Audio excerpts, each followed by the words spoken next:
말씀의 제목이 형제를 죽이지 마라입니다. 말씀의 제목은 조금 저희들이 듣기에 조금 좀 어려운데요. 내용은 그렇지 않습니다. 대부라는 영화가 있습니다. 굉장히 오래됐죠. 아마 보신 분도 계실 것이고 보지는 못했지만 이런 영화가 있다는 것은 대부분 아실 겁니다. 이 대부의 줄거리는 한 가문에 대한 이야기인데요. 그것보다 이 대부의 큰 줄거리는 이탈리아 마피아들이 서로 주류, 즉 술, 또 담배, 그리고 마약, 매춘 이런 등등 합법과 불법을 넘나드는 돈이 되는 것들을 이 도시 그리고 나라에 공급하고 그것을 구역을 정해서 자신들의 구역에서 나오는 이득을 가지고 경찰들에게 뇌물도 주고 또 지역의 유지들에게 그 돈으로 정치자금도 주고 하면서 서로 공생이 가는 겁니다. 조그맸던 작은 마을에서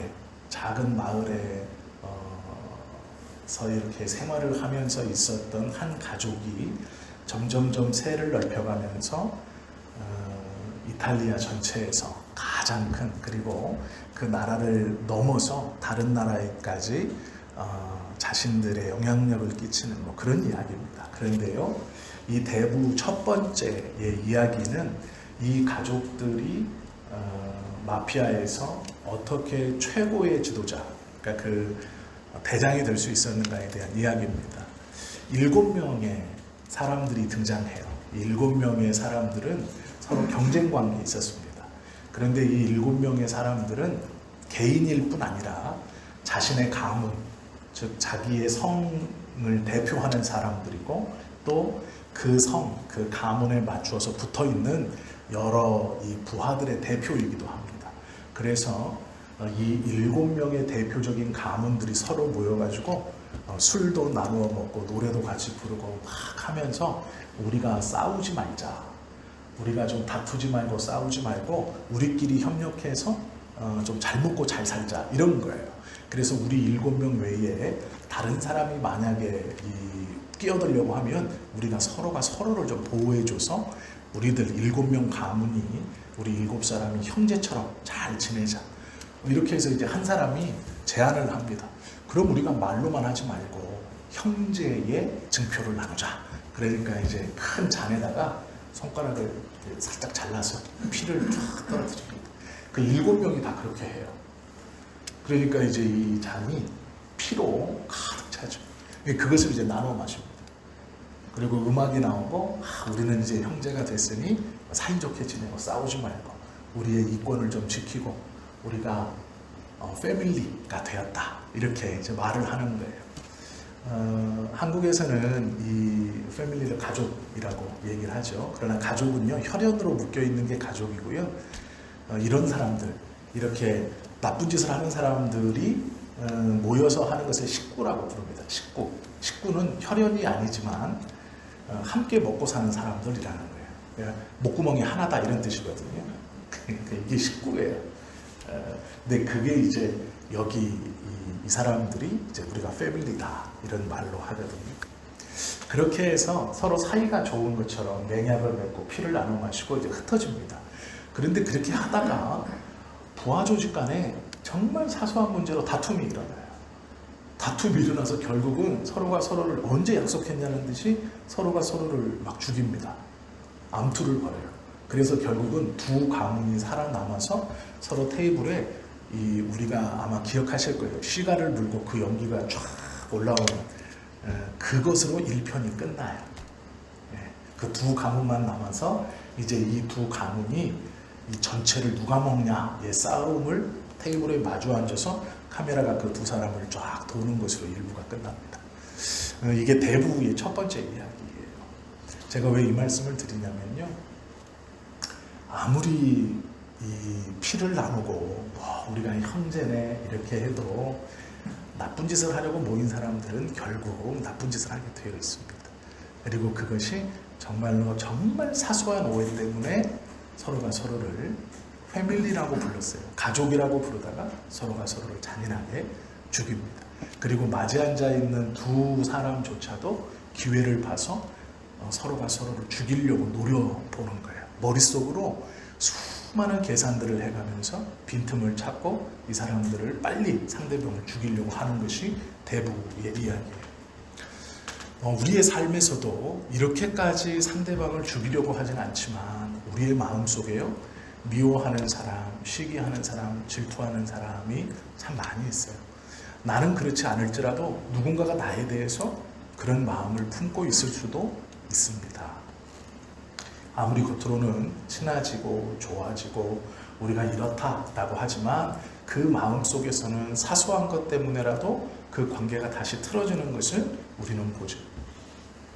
창세기 3장은 사람의 타락에 대한 내용이고 창세기 4장은 타락으로 인해서 나타나는 결과인 살인사건에 대한 이야기입니다. 창세기 3장에서 죄를 지은 사람이 아이를 낳습니다. 첫 번째 아이의 이름은 가인이었고요. 두 번째 아이의 이름은 아벨이었습니다. 가인은 농사를 짓는 사람이었고 아벨은 양을 치는 자였습니다. 둘 다 하나님께서 기뻐하시는 제사를 드리기를 원했어요. 그래서 가인도 제사를 드리고 아벨도 하나님 앞에 제사를 드렸습니다. 농사 짓는 자였던 가인은 자신의 농사 지어서 나온 곡식으로 하나님 앞에 드렸고, 양 치는 자였던 아벨은 양을 치는 그 새끼 양을 잡아서 하나님께 드렸죠. 하나님께서는 가인의 제사를 받지 않고 아벨의 이 양을 드린 제사를 받아 주셨습니다. 그런데 이유가 있어요. 어떤 분들은 이것에 대해서 제물인 양으로 드렸어야지, 그 곡식을 가지고 양을 사서 양으로 제물을 드렸어야지, 곡식을 가지고 제물을 드리면 하나님 받으시겠느냐, 이렇게 말해요. 근데 이건 틀린 말입니다. 왜 그러냐면 이 가인과 아벨이 제사를 드릴 때는 이 제사 제도라는 것 자체가 없었어요. 하나님이 이렇게 드려라 라는 게 없었습니다. 그래서 제물이 중요하지 않아요. 그리고 왜 그 말이 잘못됐냐면 하나님 앞에 드리는 모든 제사를요 다 양으로 드린 것만은 아니에요. 어떨 때는 염소 새끼로도 드렸고 어떨 때는 송아지로도 드렸습니다. 또 어떨 때는요 곡식을 가지고도 드렸어요. 하나님 앞에 곡식 그 자체를 불로 태워 드리는 제사도 있었고요. 가인처럼 또 그 곡식을 빻아서 껍데기를 다 벗겨서 하얗게 된 그 가루를 가지고 하나님의 제단에 이렇게 뿌려가면서 드리는 제사도 있었습니다. 또 아예 그 곡식 나달이 메어져 있는 이 배면 볕단이 나오는 것처럼 그 곡식 단 자체를 하나름 안고 하나님 앞에 위아래로 흔들면서, 그러면 곡식 단이 어떻게 될까요? 밑으로 떨어지겠죠. 흔들리니까 곡식도 떨어지고 곡식단도 떨어질 거예요. 꼭 안고 하나님 앞에서 이 곡식단을 위아래로 흔들면서 드리는 제사도 있었어요. 그리고 그 떨어지는 것을 고아와 과부들에게 나누어 주었던 제사도 있었습니다. 하나님 앞에 드리는 제사는 짐승만을 가지고 드렸던 것은 아니에요. 곡식을 가지고도 드리는 제사도 있었습니다. 화목제와 소제와 속건제, 여러 제사의 종류는 그 제사의 종류에 맞게 하나님 앞에 구별하여서 제물을 다 따로 드렸어요. 또 부자가 드리는 제사들은 짐승으로 했지만 가난한 자들이 드리는 제사는 새로도 가능했고 자신의 한 끼, 한 줌 곡식으로도 가능했습니다. 사람이 한 줌을, 곡식의 한 줌을 쥐고 성전에 옵니다. 이게 하나님 앞에 드리는 거거든요. 엄청나게 많을 것 같지만요, 집에서 한번 해보세요. 쌀을 내가 손으로 꼭 잡고, 새지 않게 꼭 잡고, 흔들어도 떨어지지 않을 만큼 잡고 있다가 그것을 접시나 상 위에다가 이렇게 한번 해보십시오. 몇 개나 되나. 이제 그만큼이 하나님한테 드리는 거였어요. 사실 이것은 많은 양이 아니었습니다. 자신의 손에 꼭 쥐어서 떨어지지 않을 만큼을 쥐고 하나님 앞에 나와서 제단에 뿌리는 거였어요. 말 그대로 뿌리는 거예요. 확 흐트러트리를 양밖에 안 됐어요. 그것으로도 충분하다 말씀하셨어요. 무엇을 드리느냐로 받았다 안 받았다, 그거는 성경적이지 않고요, 잘못된 견해입니다. 가인은 자신이 농사지은 것으로 드렸고 아벨도 자신이 키우던 것으로 드렸습니다. 근데 하나님께서 가인이 드린 것은 제사는 받지 않고 아벨이 드린 제사를 받았어요. 문제는 하나님이 이렇게 말씀합니다. 내가 선을 행했다면 이라고 말해요. 선을 행했다면. 이게 무슨 뜻일까? 선을 행했다라는 것의 뜻은 인색하다라는 뜻이에요. 인색하다. 가인이 곡식으로 제물을 드리는데 선을 행하지 않았다라는 건 인색하게 드렸다 이런 뜻이에요. 10가지를 드릴 수 있었음에도 9가지나 8가지를 드렸기 때문이다라는 거예요. 그리고 하나를 더 붙입니다. 양을 드렸다고 하면서 하나를 더 붙여요. 그 기름까지 드렸다 이렇게 말하거든요. 양을 잡으면 당연히 피가 쏟아지죠. 그것까지 다 드렸다라는 거예요. 이 두 가지를 비교해 보면 너는 선을 행하지 못했다라는 말은 인색하게 드렸다라는 말이에요. 아벨은 양을 잡으면서 그 모든 것, 그 양에 있는 통째로 다 드렸다라는 뜻이고요. 가인은 인색함으로 드렸다 이런 뜻이에요. 이렇게 생각해 볼 수 있어요. 하나님 앞에 제물을 드리려고 곡식을 확 쏟아서 확 쌌다가 조금 걷어냈을 수 있어요. 비유하자면 이런 겁니다. 인색하다라는 표현이에요. 하나님께서 이렇게 말씀하세요. 왜 화를 내느냐? 얼굴이 왜 붉어지느냐? 네가 선을 행했다면 그렇게 되겠느냐? 이 말은 드릴 것을 드릴 만큼 드렸다면 그랬겠느냐? 라는 뜻이에요. 이게 선입니다. 하나님께서 선이라고 표현하는 것은 인색하게 드렸다라는 뜻이에요. 그리고 아벨에 대해서는 그 양과 기름이라고 말하면서 모든 것을 다 드렸다라고 상대적으로 말씀해 주시는 거예요. 가인이 자기의 제사됨을 받지 않으셨어요. 그런데 놀라운 것은요, 하나님이 가인의 제사를 받지 않으셨는데 누구에게 나타나셨냐면 가인에게 나타났어요.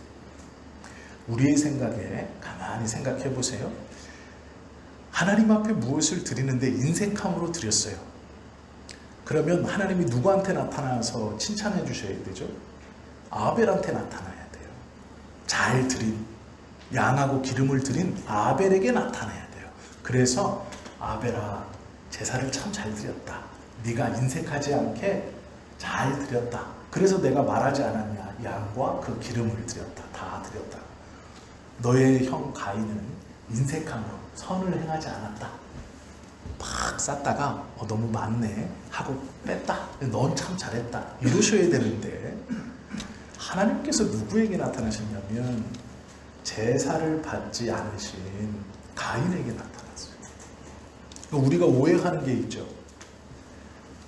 하나님 앞에 이것을 잘못하면 하나님은 나에게 역사하지 않을 거야. 하나님이 나를 외면하실 거야. 아주 쉬운 말로 내가 예배 잘 못 드리면 하나님 나한테 역사 안 하고, 저 사람 예배 잘 드렸으니까 하나님 저 사람 이뻐하고 저 사람한테 역사하시고 저 사람한테 나타나겠지. 아니에요. 하나님께서 가인에게 나타나시면 가인이 잘해서가 아니죠. 하나님께서 아벨에게 말씀하지 아니하시면 아벨이 잘못해서가 아니에요. 우리는 자꾸 그렇게 생각해요. 내가 잘하면 하나님이 나한테 얼굴을 비춰주시고 잘해주실 거고, 내가 뭔가 하나님한테 밉보이고 잘못하면 하나님 나한테 안 나타나 주실 거예요. 그렇지 않다는 겁니다. 가인과 아벨은 동일하게 아담의 자식들이에요. 하나님을 섬기고 믿고 있는 사람들입니다. 그러나 제사에서 가인은 선을 행하지 못한 인색함으로 하나님께 드려서 그 제사가 하나님이 받으실 만한 것이 되지 못했어요. 아벨은 양을 드리고 그 기름을 드리면서 하나님께서 받으실 만한 제사를 드린 거예요. 그러면 우리 생각에는 아벨에게 나타나서 이렇게 저렇게 말씀하셔야 되는데 가인에게 나타나서 이렇게 저렇게 말씀하십니다. 근데 특별히 그 말이 뭐냐면 내 얼굴이 붉어지면 어찌하느냐, 네가 왜 화가 났느냐, 네가 선을 행했다면 그러지 않을 것이다. 즉 인색함으로 드리지 않았다면 이런 일이 없을 것이다. 죄가 네 앞에 있으되 나는 죄를 다스려라 라고 말해요. 우리가 하나님 앞에 예배를 잠깐 소홀히 할 수 있어요. 어떤 실수를 할 수 있습니다. 하나님 보시기에 잘못된 것을 우리가 할 수 있어요. 너무 걱정하거나 두려워하지 마세요. 그 실수가 무서운 게 아니에요. 그 실수가 무서운 게 아니라 그 실수 뒤에가 무서운 거예요. 그 실수 자체가 무서운 게 아니에요. 그 실수 때문에 하나님이 나에게 얼굴을 거두시거나 말씀을 하지 않으시거나 나를 떠나시는 게 아니에요. 예배를 내가 잘못 드렸다고, 예배를 빠졌다고, 그 빠진 것, 잘못 드린 것, 내가 하나님 앞에 무엇을 한 것 때문에 하나님이 나를 미워하시는 게 아니에요. 그 뒤에 있는 게 더 두렵고 무서운 일입니다. 하나님이요, 실수하고 잘못하는 사람에게 하나님이 더 큰 관심이 있어요. 물론 하나님의 관심을 받기 위해서 실수하라라는 말씀은 아니에요. 그거는 분별하실 수 있어야 돼요. 내가 예배를 잘 못 드렸을 때, 예배에 빠졌을 때, 하나님께서 기뻐하시는 일에 내가 그것을 온전히 헌신하지 못하고 온전히 나아가지 못했을 때 하나님은 나에게 말씀하지 아니하실 거야. 아니요. 아니라고요. 하나님은 그런 분이 아니에요. 하나님이 우리에게 보여주시는 신뢰와 사랑은 내 어떠함의 실수로 인해서 거둬가시는 것이 아니에요. 하나님이 가인에게 말씀합니다. 가인에게 나타나셨어요. 그래서 권면해요. 내가 얼굴이 붉어지면 왜 그러느냐. 가인이 어떤 상태인지 알아요. 그리고 나서 경고를 하세요. 뭐라고 경고하냐면 6절, 7절 보세요. 여호와께서 가인에게 이르시되 내가 분하여 함은 어찌 됨이며 안색이 변함은 어찌 됨이냐. 내가 선을 행하면 어찌 낯을 들지 못하겠느냐. 선을 행하지 아니하면 죄가 문에 엎드려 있느니라. 죄가 너를 원하나 너는 죄를 다스릴지니라 라고 말해요. 가인의 마음속에 지금 무엇인가 있어요. 그걸 하나님은 죄라고 말씀하세요. 무언가 있어요. 지금 무엇이 있나요? 미움이 있는 거예요. 시기가 있고 질투가 있는 거예요. 가인의 마음속에 아벨에 대한 미움, 시기, 질투가 있어요.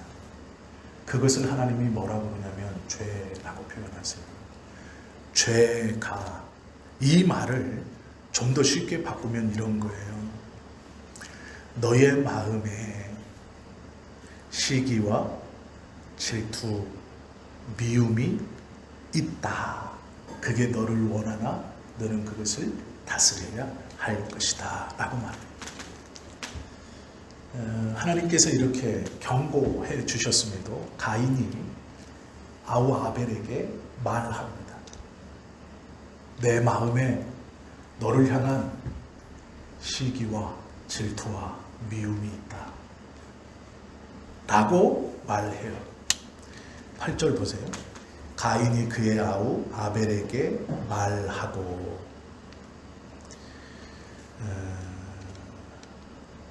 그 다음 하는 행동이 있죠. 그들이 들에 있을 때에 가인이 그의 아우 아벨을 쳐 죽이니라 라고 말해요. 이게 무서운 거예요. 지금 이 살인이 어디서 출발했습니까? 재물 드림에서 출발했어요. 하나님 앞에 재물 드림이 온전하지 못하고 상대적으로 재물을 받으신 아우를 시기하고 미워하고 질투하는 마음이 그의 마음에 있고 그것을 통해 살인으로 나아갔습니다. 출발이 어디예요? 예배드림이에요. 출발이 어디예요? 하나님 앞에 나아감이에요. 하나님 앞에 나아가 예배드리는 것이 어긋났습니다. 그것에 자신의 마음을 다 쏟지 못했어요. 하나님의 일을 온전히 감당하지 못했습니다. 그런데 문제는 자신의 옆에 하나님의 일을 온전히 감당하는 사람이 있는 거예요. 서로 비교해서 어떤 마음을 갖고 있느냐, 그에 대한 시기와 미움과 질투가 들어왔어요. 이것을 하나님이 죄라고 그래요. 죄. 시기와 질투와 미움을 가진 그것이 죄다. 그리고 그 죄는 너를 삼키려고 하고 너를 노리고 있지만 너는 그 죄를 다스려야 한다라고 말해요. 그 죄를 이기고 그것을 내려놓아야 한다라고 말해요. 그런데 이 경고를 듣자 가인은 그 시기와 미움과 질투를 가지고 아벨에게 말해요. 내가 너를 미워한다. 내가 너를 싫어한다. 내가 너를 질투한다. 라고 말하고 그것을 말함과 동시에 그 아우를 들에서 쳐 죽여요.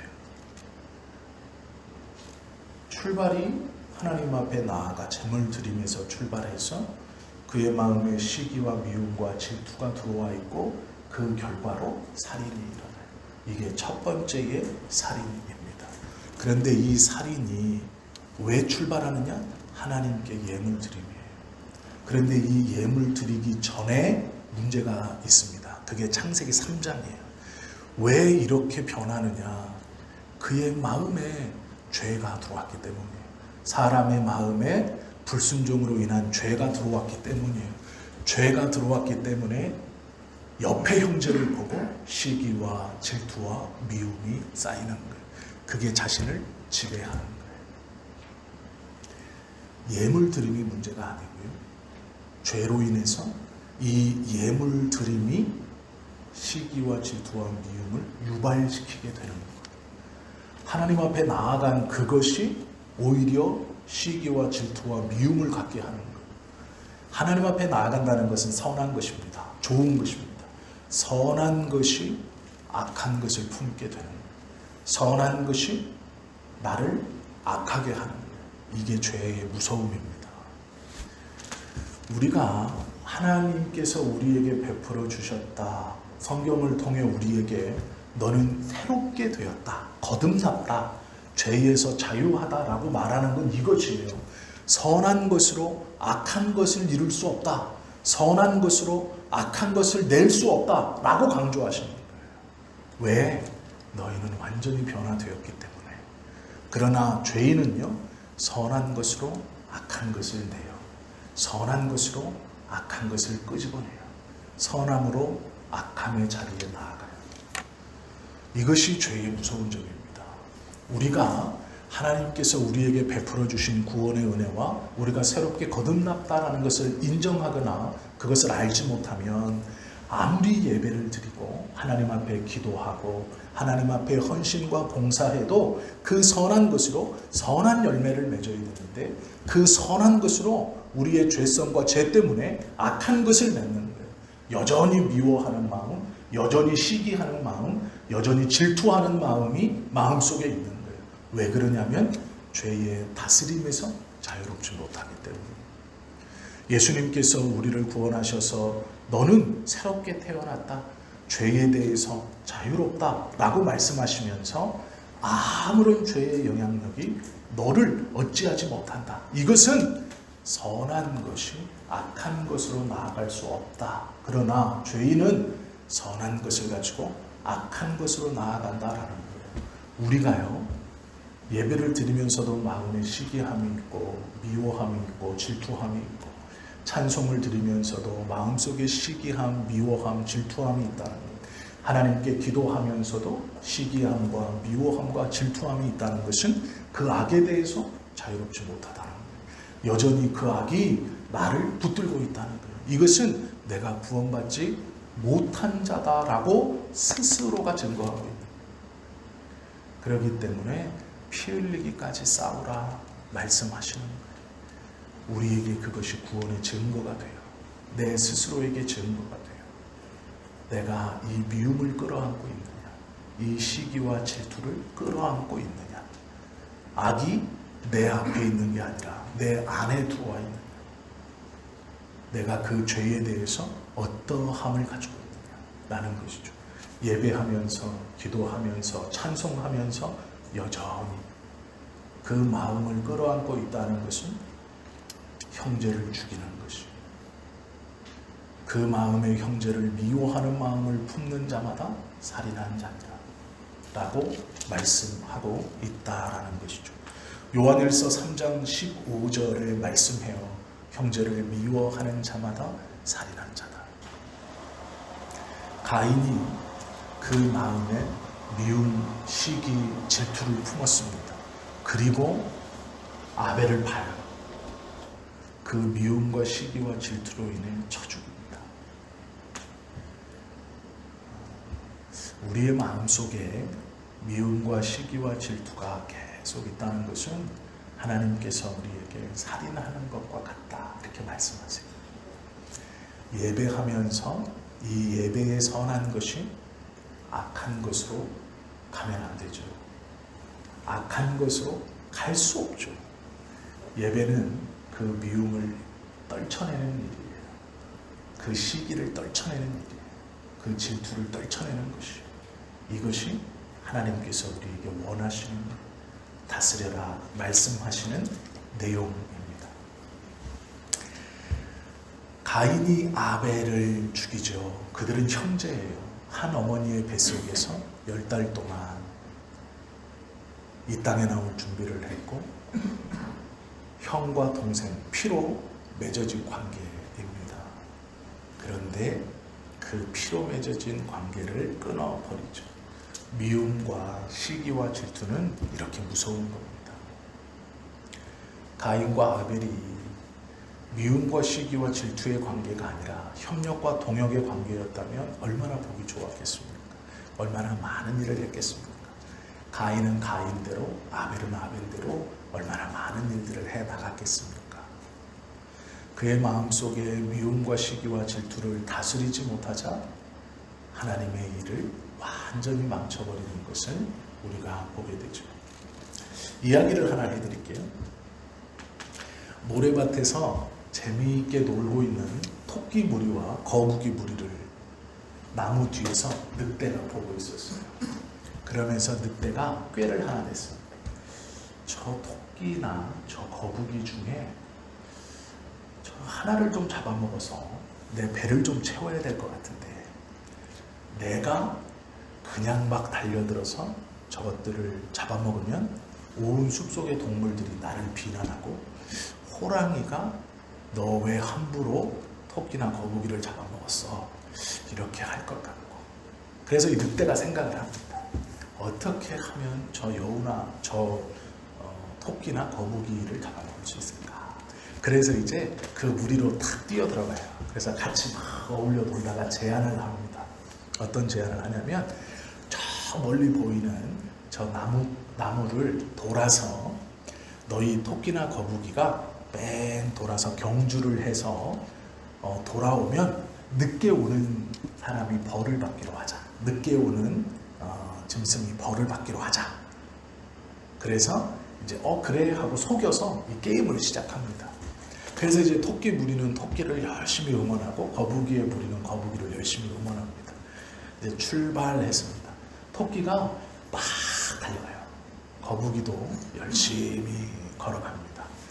그런데 이제 토끼가 앞에 큰 개울을 만나자 수영을 못하는 토끼는 그 앞에서 어떻게 해야 되나 발을 동동 구르고 있어요. 뒤에서는 토끼의 친구들이 다른 토끼들이 막 응원하고 있어요. 토끼는 수영할 줄 몰랐기 때문에 그걸 걸을 수 없었습니다. 도착한 거북이가 강에 점점 들어가더니 토끼에게 말합니다. 얼른 타, 내가 널 태워줄게. 그래서 토끼가 껑충 뛰어서 거북이의 등 위에 올라타고 그 냇가를 건너요. 그리고 나서 냇가에서 내렸을 때 토끼가 막 뛰다가 따라오는 거북이를 보고 다시 달려가서 그 거북이를 등에 업고 다시 그 나무를 봅니다. 그리고 꼬린 지점까지 거북이를 업고 들어왔대요. 그래서 토끼 친구들하고 거북이 친구들은 사이좋게 행복하게 살았답니다. 늑대는 어떻게 됐을까요? 그 모습을 보고 누가 이겼다 누가 졌다 할 수 없어서 줄임배를 붙들고 다시 숲속으로 돌아갔다라는 유치원 아이들에게 해주는 이야기입니다. 제가 왜 이 이야기를 하냐면요, 동역이라는 건 이런 것과 같습니다. 토끼, 거북이. 빨리 달리고 수영을 할 수 있고, 동역은 달리는 일에 더 빨리 달리기 위해서도 동역이지만 그렇지도 않아요. 내가 잘 못하는 것을 함께 할 수 있게 해주는 사람. 내가 보기에 이 사람은 내가 원하는 걸 못해요. 나는 빨리 달리는 걸 잘하기 때문에 이 사람은 나에게 더 빨리 달릴 수 있도록 도와줘야 동역자 같아요. 그때 쓸모가 있는 것 같습니다. 내가 열심히 달려가는 이 길에 더 열심히 달려갈 수 있도록 뭔가 해줘야 동역자라고 우리는 생각해요. 그러나 그것만이 아니에요. 내가 하지 못해서 정지되어 있을 때, 발을 동동 구르고 있을 때 나를 등에 태우고 그 냇가를 건널 수 있는 것이 동역이에요. 내가 원하던 모습은 아니었지만 내가 생각지 못했던 것을 가지고 하나님의 일을 함께 할 수 있게 하는 사람이 동역자예요. 그 사람이 동역하는 사람이에요. 토끼는 달리는 것이고 거북이는 수영하는 거예요. 헤엄치는 겁니다. 토끼가 생각할 때 처음에 거북이는 쓸모없었어요. 상대가 안 됐어요. 느릿느릿 걸어오는 거북이는 아무것도 아니었어요. 동역자가 아니었죠. 그러나 냇가 앞에서 발을 동동 구르고 있을 때 아무것도 아니라고 생각했던 그 거북이가 자신을 등에 태우고 그 냇가를 건너면서 이것이 내가 생각했던 것과는 다르지만 저 목표점을 돌아오는 일에 이렇게 쓸 수 있구나. 그리고 나서 거북이를 등에 업고 달리는 거예요. 이게 동역입니다. 내 생각에, 내 기준에 합당한 것만이 동역이 아니에요. 전혀 쓸모없게 됩니다. 저 반환점을 돌아서 와야 되는데 천천히 걸을 수밖에 없는 저 거북이 같은 사람. 내가 보기에 나를 무시하고 앞을 쌩 해서 달려가는 저 사람. 서로가 원하는 것이 다르죠. 그러기에 서로를 무시할 수 있어요. 네가 무슨 동역자냐. 내가 원하는 건 하나도 없고 네 모습 속에 내가 이걸 잘하는데 이걸 잘해서 하나님한테 영광 돌리는 일이 네가 더 잘하게 해줘야지. 느릿느릿 방해만 하고 아무짝에도 쓸모없지. 오히려 나 혼자 뛰는 게 더 낫지. 아니야, 그렇지 않다고요. 그것이 우리의 생각일 수 있지만 하나님은 그렇게 일하시지 않아요. 아무 소용없을 것 같은 그 거북이를 통해서 냇가를 건너게 하죠. 동역자라고 생각하면 혼자 두고 뛰었던 토끼가 그 거북이를 등에 업고 뛰는 것처럼 하나님의 눈은 그것을 보고 계시는 거예요. 우리가 어쩌면 마음속에 품고 있는 그 사람에 대한 미움과 시기와 질투가 하나님께서 어쩌면 다른 모양의 동역자로 우리에게 가장 가깝게 준 사람일 수 있어요. 나의 남편일 수도 있고 아내일 수도 있고 자녀일 수도 있고 교회의 성도일 수 있고 친구일 수도 있어요. 내 생각과 내 기준으로 너무 섣부르게 판단하지 마세요. 가인이 생각할 때 아벨을 미워하고 시기하고 질투하는 자 아니에요. 가인은 그런 마음을 품었지만 가인과 아벨은 형제예요. 이걸 잊어버리니까 시기와 질투와 미움만 있는 거예요. 하나님께서 동역자로 세우셨다는 걸 잃어버리니까 시기와 미움과 질투만 있는 거예요. 전혀 보지 못하는 거예요. 다른 눈이 다 감겨져 있는 겁니다. 하나님께서 그것을 원하시는 게 아니에요. 가인에게 하나님이 하셨던 충고는 형제라는 걸 기억하라는 거예요. 미움과 시기와 질투가 너를 잡아먹으려고 네 앞에 있지만 다른 것을 기억해라. 너희는 형제다. 시기와 미움과 질투의 대상이 아니고 형제예요. 우리 보고도 동일하게 말씀하시는 거예요. 그는 내가 생각하는 달란트가 없는 동역자예요. 그는 내가 원하는 달란트가 보이지 않는 동역자예요. 중요한 건 동역자인 거예요. 내가 원하는 달란트냐 원치 않는 달란트냐 내 마음에 지금 드느냐 아니냐 그게 중요한 게 아니에요. 우리의 시각이 하나님의 시각으로 좀 바뀌어야 될 필요가 있습니다. 한 수도사가요. 이거는 이제 그 옛날 무슨 뭐 깨달음을 주는 책 이런 데 있는 거예요. 탈무드에 있는 딸려 있는 뭐 그런 책들처럼 있는 건데요. 탈무드에 있는 내용은 아닙니다. 근데 거기에 이런 말이 있어요. 한 수도사가 리비아의 이 사막에서 고행을 하고 있었습니다. 그래서 자신의 이 영성을 끌어올리기 위해서 사막에 가서 고행을 하는 거예요. 사람도 만나지 않고 굴 속에 들어가서 깊은 묵상과 이런 기도 가운데 자신의 영성을 이제 하나님께 잘 나가기 위해서 수도를 하고 있었습니다. 이 수도사는 하나님의 뜻에 합당한 경건 생활을 하기 위해서 금식하고 극기하고 고행하고 있었어요. 근데 이야기니까요. 마귀가 그걸 보고 이 사람을 좀 타락시키고 싶은 거예요. 이 마음을 좀 바꾸고 싶은 거예요. 이거 봐라 하고 이제 다가갔습니다. 그래서 이렇게 했어요. 육체적인 욕망을 타올리게 했어요. 근데 꿈쩍도 안 하는 물질의 유혹을 해봤어요. 꿈쩍도 안 하는 의심을 불어넣었습니다. 꿈쩍도 안 하는 공포를 불어넣었어요. 막 도적대가 굴 밖에서 막 왔다 갔다 하는 소리, 짐승이 굴 밖에서 막 왔다 갔다 하는 소리를 들리게 해가지고 두렵게 합니다. 동굴 안에 들어와서 막 언제든지 잡아먹고 죽일 것처럼. 그러나 이 수도사가 그 기도하는 모양에서 꿈쩍도 안 했어요. 마음이 움직이지 않았습니다. 마귀가 고민에 빠졌습니다. 어떻게 이것을 타락시킬 수 있을까? 그때 이야기니까요.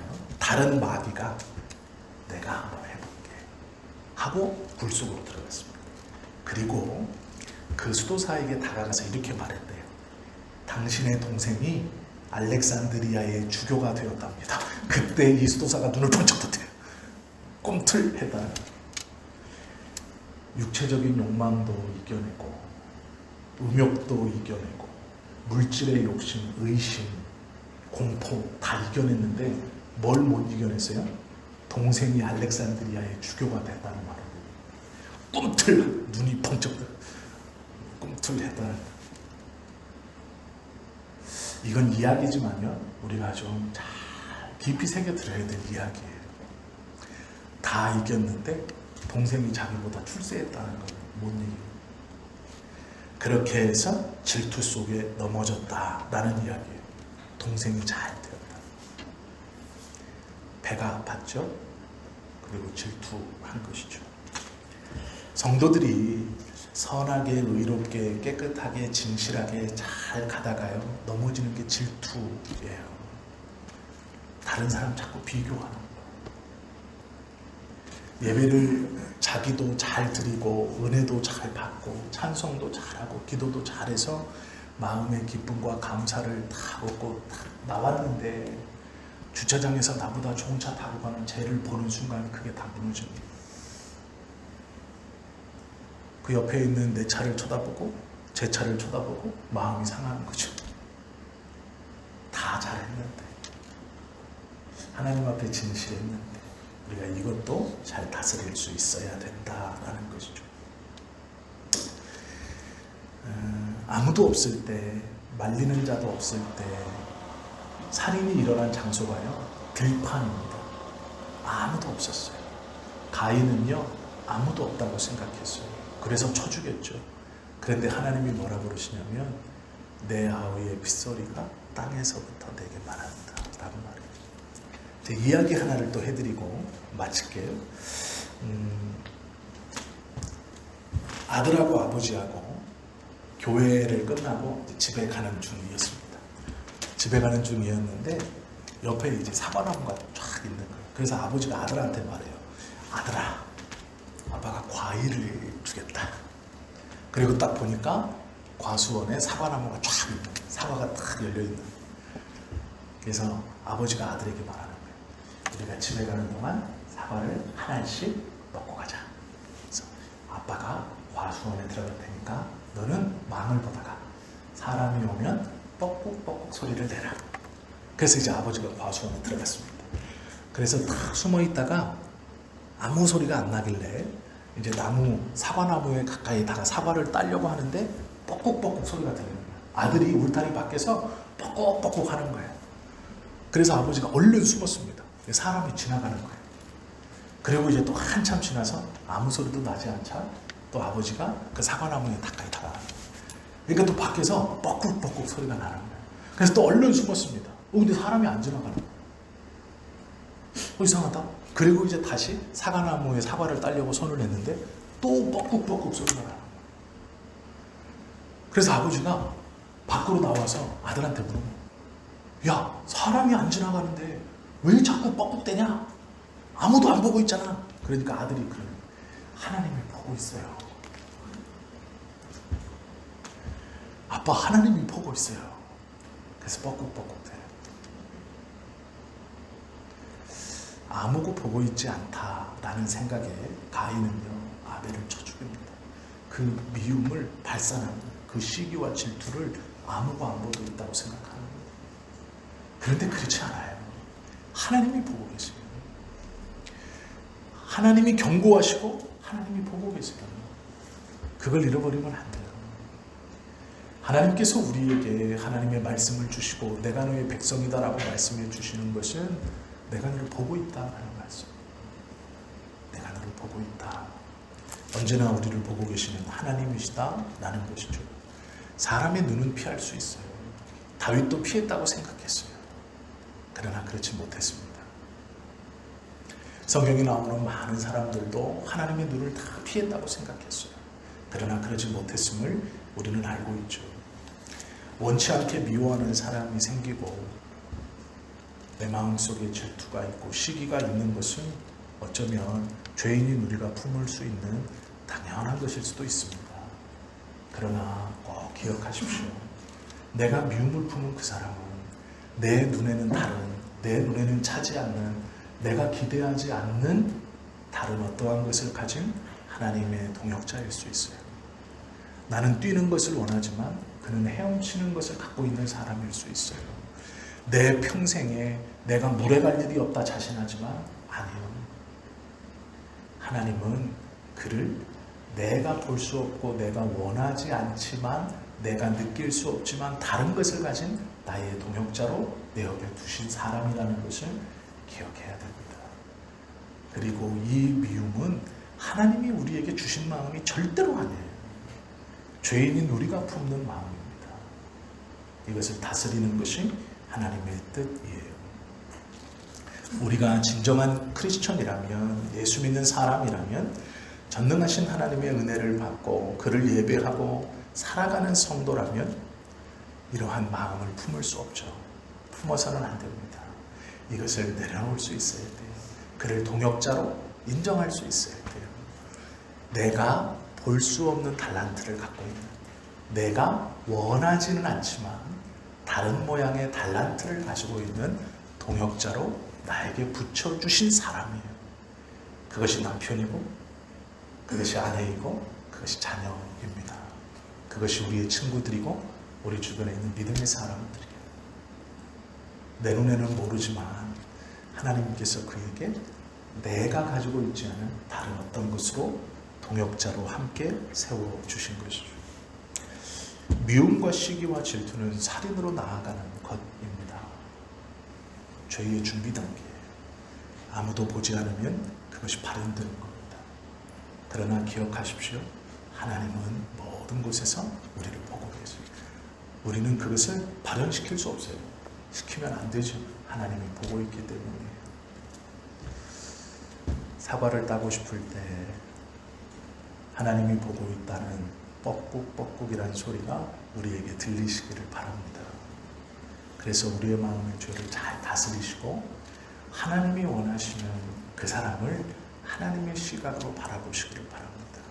그것이 하나님께서 우리에게 그를 붙여주신 이유입니다. 그 시각으로 하나님의 마음으로 우리의 주변의 사람들을 바라보실 수 있는, 그리하여 가인과 같은 잘못을 범하지 않는 우리 모두가 되실 수 있기를 예수님의 이름으로 축원합니다. 기도하겠습니다.